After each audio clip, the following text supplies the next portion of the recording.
Bertod ng Batong Kawayan. Isang mapagpalang araw mga kapatid, ibabagi ko sa inyo ang bertod ng Batong Kawayan o mutya ng Batong Kawayan.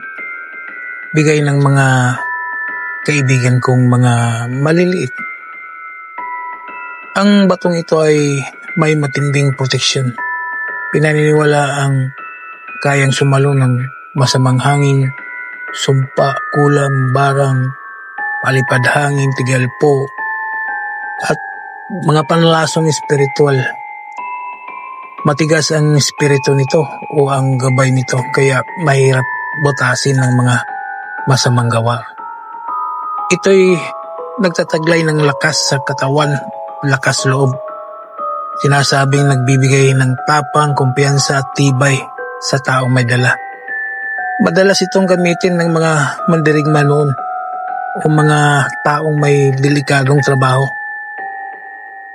At ito'y nagtataglay din ng swerte sa pag-angat. Dahil mula sa kawayan, ang kawayan kasi simbolo ng pag-akyat. Kaya pininiwalaang nakakaangat ng buhay ang batong kawayan na ito at nagpapalakas ng tiyaga at ng isip para sa pag-unlad. At nagtataglay din ito ng paglamon o paghigop ng negatibong enerhiya.